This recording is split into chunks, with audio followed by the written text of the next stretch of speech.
नमस्कार आप सभी को। सैनिक स्कूल एडमिशन टेस्ट क्लास 6 और 9 की इस सीरीज में आपका स्वागत है। हम अब टॉपिक वाइज डिस्कशन कर रहे हैं क्लास 9 और क्लास 6 के लिए। तो क्लास 9 में मैं इससे पहली मेरी वीडियो में एक टॉपिक आपसे डिस्कस कर चुका हूँ, वो है रेशनल नंबर्स। तो हमने समझने की कोशिश करी और मैंने आपको कुछ क्वेश्चंस भी इससे रिलेटेड प्रैक्टिस कराए हैं और आपको कुछ क्वेश्चंस को लिंक भी शेयर किया है कि आप उससे देख करके क्वेश्चंस को प्रैक्टिस कर सकें। अब दूसरा टॉपिक आता है linear equation in one variable. तो यहाँ पर से भी आपसे क्वेश्चन पूछे जाते हैं। तो आज का हमारा डिस्कशन जो है वो linear equation in one variable के लिए होना है। तो हम टॉपिक वाइज चीज़ें लेंगे और कुछ क्वेश्चंस को भी प्रैक्टिस करेंगे। तो कोशिश करेंगे कि सारे टॉपिक्स हम कवर कर सकें। So let us move directly to the topic. तो हम टॉपिक पे आ जाते हैं। तो linear equation in one variable, तो हम क्लास 9 की बात कर रहे हैं, 9 के लिए एडमिशन टेस्ट की बात कर रहे हैं। तो हमें क्लास 6 में, 7 में, 8 में, तो 6 और 7 में तो सिंपल इक्वेशंस के नाम से हम सॉल्व करते हैं इक्वेशंस को। सिंपल इक्वेशंस हमने पढ़ी हैं। और क्लास 8 में तो स्पेशली आपका टॉपिक ही है linear equation in one variable. Linear equation in one variable. तो अब आपको यहाँ पे मैं सबसे पहले बताता हूँ कि कोई भी जो लीनियर इक्वेशन है, लीनियर इक्वेशन, तो लीनियर इक्वेशन नाम जो है वो पड़ा हुआ है वेरिएबल की डिग्री की वजह से, यानी लीनियर एक तरह से स्ट्रेट होता है। तो linear equation in one variable जब हम कहते हैं तो हम इसमें जब वेरिएबल यूज करेंगे, एक तो वन वेरिएबल यूज करेंगे यानी एक्स वाई जेड कोई एक, दूसरा उसकी जो डिग्री है यानी ये जो पावर होती है ना एक्स की, ये हम वन ही मानते हैं लीनियर में। क्वाड्रेटिक होता है तो 2 हो जाता है, क्यूबिक होता है तो 3 हो जाता है। तो हमारे पास जो वेरिएबल होगा उसकी पावर 1 ही होगी। तो जो एक स्टैंडर्ड फॉर्म होता है linear equation in one variable का, वो होता है ए एक्स प्लस बी, चूंकि इक्वेशन लिखनी है, इक्वल्स टू 0। ये लीनियर इक्वेशन वन वेरिएबल का स्टैंडर्ड फॉर्म है, जहां पर ए जो है वो एक्स का कोफिशिएंट है, A is equal to coefficient of x, coefficient of x, and B जो है वो कांस्टेंट टर्म है, बी कांस्टेंट है। इस तरह से ये वन वेरिएबल की होती है। अगर हम टू वेरिएबल पे जाते हैं तो फिर क्या हो जाता है, A x plus B y plus C is equal to 0। ये टू वेरिएबल का हो जाता है, बट वन वेरिएबल में इतना ही रहता है। इसके बाद ये देखें आप, अगर A x plus B is equal to 0 लिखा है, so this is the linear equation in one variable, क्योंकि आपका इसमें वेरिएबल एक है, ये कोफिशिएंट है। मान लीजिए आप एग्जाम्पल देना चाहते हैं तो आपको एग्जाम्पल से समझ में आएगा। 2x plus 3 is equal to 0, ठीक है। और लिख सकते हैं 5x minus 1 is equal to 0। इस तरह से 2x इज इक्वल टू 7, ये सारी जो है एग्जाम्पल हैं linear equation in one variable की। या simple x plus 2 is equal to 0, तो यहाँ पे x का कोफिशिएंट 1 है। तो ये जो a है ये आपका x का कोफिशिएंट है, x के साथ कौन सा नंबर लगा हुआ है ये है, और जो नेक्स्ट टर्म है वो कांस्टेंट है। कहीं पर ऐसा भी हो सकता है कि x इक्वल्स टू 0 लिखा हो, तो ये भी linear equation in one variable ही है, ठीक है। और वेरिएबल भी x के अलावा कुछ और हो सकता है। मान लीजिए हमने लिखा 2y plus 3 is equal to 0, तो ये भी linear equation in one variable ही है। यहाँ पे वेरिएबल आपका y है। एक तो ये चीज होगी, पहले तो हमें आइडेंटिफाई करना आना चाहिए किसी भी लीनियर इक्वेशन को। दूसरा, किसी भी लीनियर इक्वेशन जो कि वन वेरिएबल में है, linear equation in one variable, अगर ये वन वेरिएबल की लीनियर इक्वेशन है जिसे हम A x plus B is equal to 0 type कह रहे हैं, अगर ऐसा है तो इसका जो सॉल्यूशन होता है, सॉल्यूशन मतलब एक्स की value, solution of linear equation, linear equation का सॉल्यूशन क्या है, value of variable, value of variable, जो भी वेरिएबल है उसकी वैल्यू, ऐसी value which satisfy the equation, which satisfy the given equation, वो इस इक्वेशन को सेटिस्फाई करनी चाहिए। कैसे? फॉर एग्जाम्पल आपने लिखा x plus two is equal to 0। What does it mean कि x की वैल्यू ऐसी क्या रखें कि इसमें प्लस टू करें तो 0 हो जाए? तो माइनस टू रख सकते हैं। तो minus two plus two is equal to 0। It means what is the value of x? That is minus two. तो ये इसका सॉल्यूशन हो गया। तो किसी भी लीनियर इक्वेशन को जब हम सॉल्व करते हैं तो सॉल्यूशन करते वक्त हमको ये देखना होता है कि जो x की वैल्यू है वो क्या होनी चाहिए, so that that equation is satisfied. तो जब हम लीनियर इक्वेशन वन वेरिएबल की सॉल्व करेंगे तो वहां पे हमारे पास x की एक वैल्यू मिलेगी जो उस इक्वेशन को सेटिस्फाई करे। तो ये इंपॉर्टेंट बात है जो हमको ध्यान में रखनी है कभी भी किसी भी लीनियर इक्वेशन को सॉल्व करते वक्त। ठीक है, तो टू वेरिएबल के लिए अलग कॉन्सेप्ट होता है। तो वन वेरिएबल की लीनियर इक्वेशन हम लोग पढ़ रहे हैं। तो वन वेरिएबल की जो भी लीनियर इक्वेशन हमारे पास है उसमें हमारे पास सॉल्यूशन भी उसका एक होगा, एक ही वैल्यू x की ऐसी होगी जो उस इक्वेशन को सेटिस्फाई करे। तो ये हुआ आपका लीनियर इक्वेशन। तो जैसे मैंने आपको बताया कि लीनियर इक्वेशन का एक तो आपको फॉर्म पता होना है कि क्या है स्टैंडर्ड फॉर्म, वन वेरिएबल में आप पढ़ रहे हैं, that is ax plus b equals to 0। और इसके अलावा उसका solution of linear equation means the value of x और that variable which satisfy the given. इसमें से देखते हैं, तो ये एक चीज तो ये होगी। अच्छा, लीनियर इक्वेशन जब आप सॉल्व करेंगे तो मैं आपको कुछ एग्जांपल्स और देता हूँ so that you can easily understand. अब आपके पास 2x plus 5 is equal to 0 है। How to solve this equation? तो अब आपका यहाँ पे ट्रांसपोजिशन का जो मेथड होता है वो आपको समझना है। तो आप इस प्लस 5 को शिफ्ट करते हैं लेफ्ट साइड से राइट साइड में, तो इसका साइन बदल जाता है। तो ये माइनस 5 हो जाएगा यहाँ जाके। तो जो चीज़ प्लस में है वो माइनस होके जाएगी, जो माइनस में है वो प्लस होके जाएगी, जो मल्टीप्लाई है वो डिवाइड में जाएगी। तो ये 2 हटाना है आपने। तो नेक्स्ट स्टेप में x इज इक्वल टू करेंगे तो ये यहाँ मल्टीप्लाई है तो यहाँ डिवाइड में जाएगा। So this becomes minus 5/2। इस तरह से ये आपकी इक्वेशन सॉल्व हो। और देख लेते हैं, मान लीजिए कोई इक्वेशन लिखा है x/3 plus 5 is equal to 7। तो ये अब जब देखेंगे सॉल्व करेंगे तो क्या लिखेंगे? x/3, इस प्लस 5 को यहाँ शिफ्ट करेंगे तो 7 माइनस 5 हो जाएगा।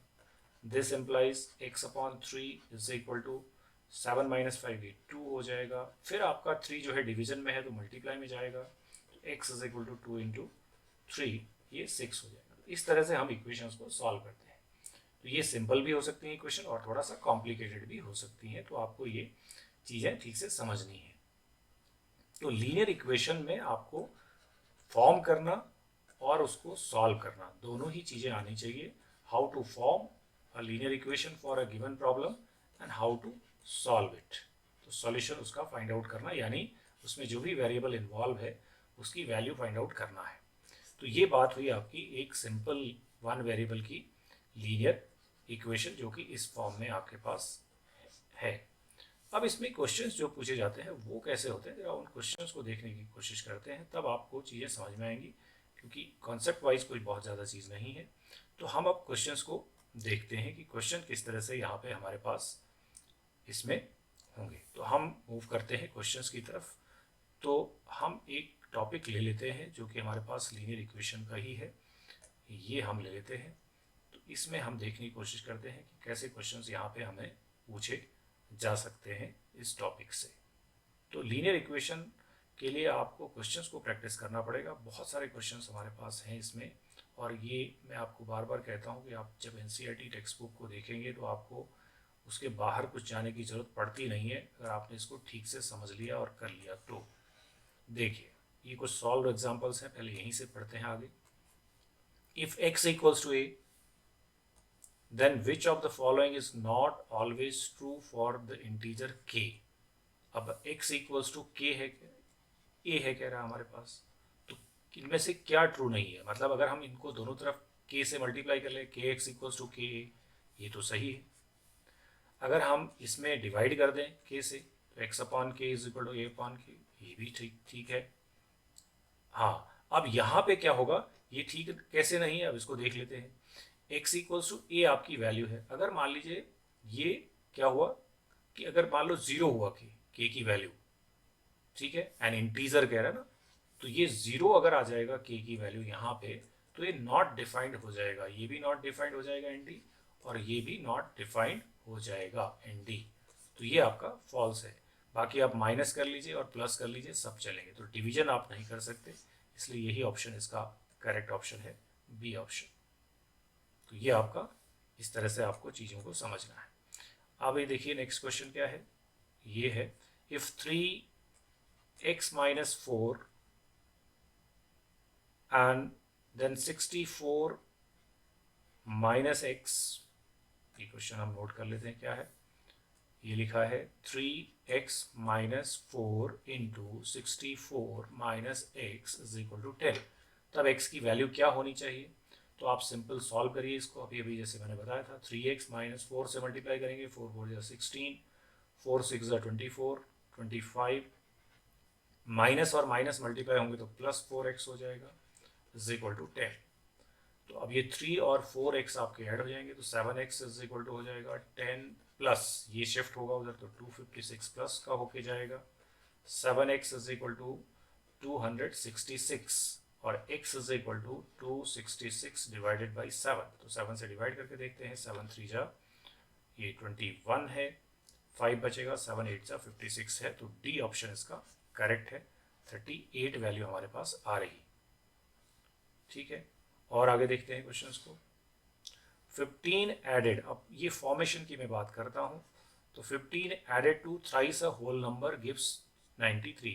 15 एडेड, 15 को ऐड किया, thrice of a whole number x मान लेते हैं, इज इक्वल टू 93। तो क्या होना चाहिए कह रहा है, x को क्या होना चाहिए। तो अब आप 3x is equal to solve कर दीजिए इसे, 93 minus 15, 3x is equal to 3 से 13 से 5, ये आपका 8 हो गया, और यहाँ पे 8 और 1 7 हो गया, 78। x is equal to 78 divided by 3, 3 2 जा 6, 3 6 जा 18, 26 इज दी करेक्ट आंसर। तो ऑप्शन वाला क्वेश्चन भी हो सकता है, तो आपका 26 इस तरह से आंसर मिलेगा। इस तरह से आप क्वेश्चंस को सॉल्व करेंगे, तो ये आप जब प्रैक्टिस करके जाएंगे तो आपको आसानी से इन क्वेश्चंस को अटेम्प्ट करना में आसानी रहेगी। देखिए 1/3 minus x is equal to -2/3 है। तो अब आप माइनस एक्स को यहाँ रहने दीजिए, इसको यहाँ ले जाइए, तो minus x is equal to -2/3, ये उधर जाएगा तो नेगेटिव हो जाएगा, -1/3, ये -3/3 हो गया, ये आपका -1 हो गया, तो minus x is equal to -1 आ गया, तो माइनस साइन आपका कैंसिल आउट हो जाएगा, तो x 1 आ जाएगा, जो कि आपका आंसर है। तो x यहाँ पे 1 होना चाहिए, जैसे इस क्वेश्चन में 26 होना चाहिए, यहाँ पे आपका 1 होना चाहिए। ठीक है, इस तरह से आप क्वेश्चन को समझिए। नेक्स्ट क्वेश्चन देखते हैं क्या कह रहा है। 3 consecutive even numbers whose sum is 156 are. तो अब कंसेक्यूटिव जो नंबर्स होते हैं इवन नंबर्स, ठीक है, तो ये 51 इवन है ही नहीं, तो इवन नंबर्स कह रहा है। तो 3 consecutive even numbers whose sum is 156, तो ये इस तरह से नहीं करना है। जब भी आपको कंसेक्यूटिव इवन नंबर्स लेने हैं तो पहला 2x होगा, फिर 2x प्लस 2 होगा, और फिर 2x प्लस 4 होगा। ये नंबर आपके इवन चलेंगे। ठीक है, 2x, 2x plus 2, 2x plus 4, तो इवन नंबर्स आपने लेने हैं। तो ऐसे ऑड लेने हैं, तो 2x प्लस 1 लेंगे, 2x प्लस 3 लेंगे, 2x प्लस 5 लेंगे, and so on 2x plus 7। ये हमेशा ऑड ही आएंगे, तो ये ऑड नंबर ऐसे लेने हैं। तो ये हमारे कुछ क्वेश्चंस हैं, और कुछ क्वेश्चंस देख लेते हैं हम लोग। बहुत सारे क्वेश्चंस हमारे पास हैं जो आप प्रैक्टिस कर सकते हैं। अगर आप ये सारे क्वेश्चन प्रैक्टिस कर पाएँ तो फिर आप आसानी से कोई भी क्वेश्चन वहाँ पे अटेम्प्ट कर सकते हैं। ये देखिए, ठीक है, जरूरी नहीं कि आपके पास सब क्वेश्चन यहाँ पे एमसीक्यू हो, यहाँ पर एमसीक्यू जरूरी नहीं है, बट आपको एग्जाम में जो क्वेश्चन आएंगे वो एमसीक्यूज होंगे, तो आपको वहाँ पे चॉइस मिलेगी। यहाँ पर भी आपको बहुत सारे एमसीक्यूज आगे मिलेंगे। इसमें जब आप एक्सरसाइजेस पे आएंगे, ये तो सारे एग्जाम्पल्स चल रहे हैं, तो जब आप एक्सरसाइजेस देखेंगे तो आपको ऑप्शंस मिलेंगे। जैसे ये आप देखिए, इसमें अगर हम देखें तो यहाँ से हमको ये पता चलता है, ये देखिए, ये हमारे पास क्वेश्चन है, क्वेश्चन नंबर 1 देखिए, solution of which of the following equation is neither a fraction nor N integer. किसका सॉल्यूशन ना तो फ्रैक्शन है ना कोई इंटीजर है। जरा देखें क्या है। 3x प्लस 2, पहला अगर देखें तो 3x plus 2 is equal to 5x plus 2 है। तो अब आप देखिए 3x इस 5x को इधर लाएंगे तो ये -5x हो जाएगा, 2 को उधर ले जाएंगे तो 2 - 2 हो जाएगा, तो -2x is equal to 0, x is equal to 0, इसमें तो 0 आ रहा है। दूसरा देखते हैं, 4x - 18 इज इक्वल टू 2, तो 4x इज इक्वल टू 20 हो जाएगा जब 18 उधर जाएगा, x is equal to 20 divide by 4 जो कि आपका 5 आ जाएगा, ये भी नहीं है। तीसरा देखिए, 4x + 7 is equal to x + 2 है, तो x को इधर लाएंगे तो 4x - x is equal to 2 - 7 that is -5, तो 3x is equal to -5, x is equal to -5/3, ये फ्रैक्शन भी आ गया। अब आप अगला देखिए, 5x - 8 is equal to x + 4, तो ये है 5x - x यानी x को इधर शिफ्ट किया इज इक्वल टू 8 + 4 12, तो यहाँ से आ जाएगा 4x is equal to 12, x is equal to 3, तो ये है वैल्यू 0 और ये -5 है। तो अब हम देख लेते हैं 5 है, तो अब चेक करते पूछ क्या रहा है, the solution of which of the following equation is neither a fraction, तो ना तो फ्रैक्शन है और नॉर एन इंटीजर, ना ही कोई इंटीजर है। तो यहाँ पे अब आपके पास ये 3 है तो इंटीजर है, ये भी -5 आ रहा है, यहाँ पे -5/3 आ रहा, तो ये फ्रैक्शन है, ठीक है, neither a fraction nor N integer, और यहाँ पे 5 आ रहा है तो ये भी नहीं है, 0 भी एक इंटीजर है, तो फ्रैक्शन यहाँ पे अगर वो रेशनल नंबर कहता तो फिर हो जाता, तो ये हमारा ऑप्शन बनना चाहिए -5/3, तो माइनस में आ रहा है 5/3, तो ये हमारा आ रहा है 4x + 7 के लिए सी ऑप्शन, तो इसका सी ऑप्शन जो है वो करेक्ट ऑप्शन हो गया। तो इस तरह से कि एक ऑप्शन आपका करेक्ट है, neither a fraction nor N integer, तो फ्रैक्शन हमारी नेगेटिव में नहीं है, तो फ्रैक्शन होगी तो वो ये रेशनल नंबर हो सकता है बट फ्रैक्शन नहीं। तो ऐसे ही आप देखिए, नेक्स्ट क्वेश्चन है आपके पास, अगला क्वेश्चन क्या कह रहा है कि solution of the equation ax + b = 0, जो कि मैंने आपको बताया था अभी कि स्टैंडर्ड इक्वेशन होती है, ax + b = 0 होगा, तो यहाँ से ax is equal to -b हो जाएगा और x is equal to -b/a हो जाएगा, तो ये आपका यहाँ पर ये क्वेश्चन है, ठीक है। तो ये आप देख सकते हैं कि क्वेश्चन नंबर 2। तो इसी तरह के आप बहुत सारे क्वेश्चंस आप यहाँ पे देखेंगे, तो ये आपकी एक्सरसाइज का क्वेश्चन है। अब यहाँ पे जब आप ये क्वेश्चंस को सॉल्व करेंगे तो आपको बहुत सारे क्वेश्चंस प्रैक्टिस के लिए मिलने वाले हैं इसमें। अगर आप इन सब क्वेश्चंस को कर पाते हैं तो आप बड़ी आसानी से कोई भी लीनियर इक्वेशन का जो भी प्रॉब्लम है, तो पूरी आपकी एक एक्सरसाइज है, ये आप देखिए यहाँ तक आपके पास यहाँ पे क्वेश्चंस हैं, ये क्वेश्चन आप ज़रूर अटेम्प्ट करें और देखें किस तरह से आप इन क्वेश्चंस को सॉल्व कर सकते हैं। तो ये इस तरह से मैं आपको दिखाना चाह रहा हूँ कि बहुत सारे क्वेश्चंस आपके पास हैं, इसमें एमसीक्यूज भी हैं और अदर क्वेश्चंस भी हैं। जैसे ये देखिए आप क्वेश्चन नंबर 3 अगर आप देखना यहाँ पे और एमसीक्यूज देखना चाहते हैं तो ये एमसीक्यूज भी इसमें बहुत सारे आपको मिल जाएंगे। तो अगर आपको स्ट्रांग होना है टॉपिक में तो फिर आप ये एक्सरसाइज ज़रूर कर लें। देखिए क्या कह रहा है, 8x - 3 is equal to 25 + 17x, तो x क्या है कह रहा है 17, ओनली 17, नहीं 17x, ठीक है।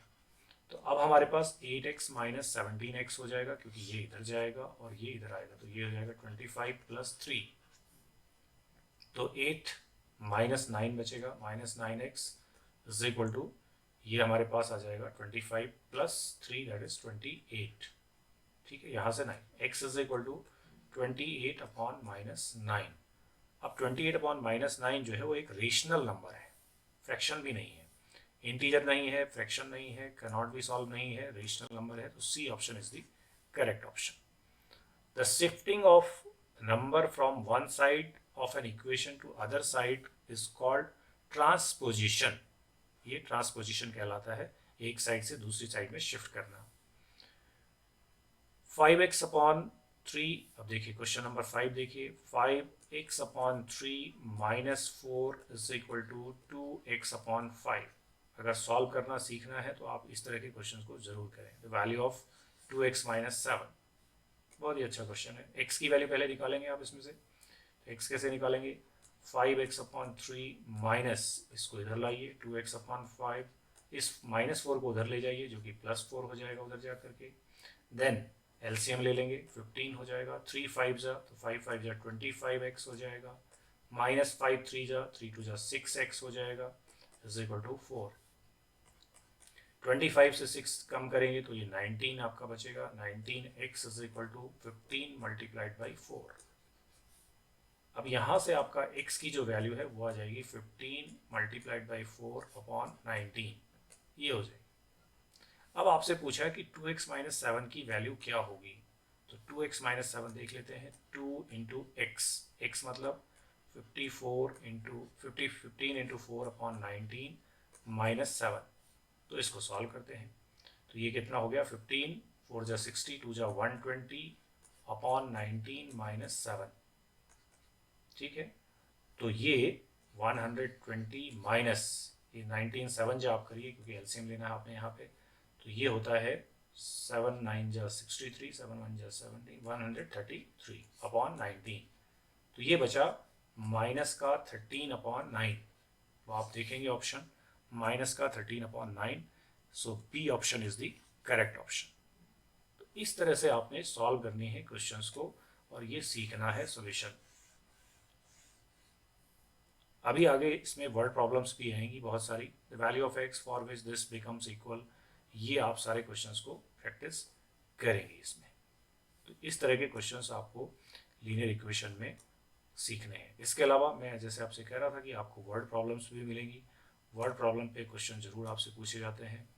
तो यहाँ देखेंगे तो ये देखिए, अब मैं आपको वर्ड प्रॉब्लम्स के कुछ एक दो क्वेश्चंस बताता हूँ ताकि आपको ये दिखे कि हाँ इस तरह के क्वेश्चन यहाँ पे ऑप्शन दिए नहीं है बट आप ऑप्शन में इन क्वेश्चंस को एक्सपेक्ट कर सकते हैं। जैसे question number 33, 3 years ago the age of boy was 5 years, his age 2 years ago was, तो 2 years ago क्या थी, 3 years ago उसकी एज जो है 3 years ago उसकी एज थी y, तो 2 year ago कितनी रहेगी ये पूछ रहा है आपसे, ठीक है। तो ये आपको चेक करना है। तो 3 years ago अगर y एज थी तो 2 years ago कितनी रहेगी, यानी 1 साल बाद, उसके 1 साल बाद, तो अगर y है तो वहां पे y से कितनी बढ़ जाएगी, 1 year ज़्यादा हो जाएगी क्योंकि आप 1 साल बाद पूछ रहे हैं यानी 2 years ago पूछ रहे हैं, तो y + 1 हो जाएगी, y - 2 नहीं होगी क्योंकि ये एज जो है 3 years ago है। तो 3 years ago जो एज है उसके बाद 2 years ago मतलब वहां से 1 साल ज़्यादा, तो y + 1, तो ये स्टेटमेंट हमारा फॉल्स है। तो यहाँ पे ऑप्शंस भी हो सकते हैं, इस तरह के क्वेश्चंस को हमको करना है। तो ये हमें सीखना है यहाँ से सॉल्व करना। तो ये आपका कॉन्सेप्ट था लीनियर इक्वेशन का। तो आई होप कि आपको समझ में आया होगा और आप इस तरह के क्वेश्चंस को प्रैक्टिस करेंगे सो दैट आपका ये लीनियर इक्वेशन 1 वेरिएबल वाला जो पार्ट है वो आपका तैयार हो सके। तो मिलते हैं नेक्स्ट वीडियो में नए कॉन्सेप्ट के साथ में, तब तक के लिए नमस्कार।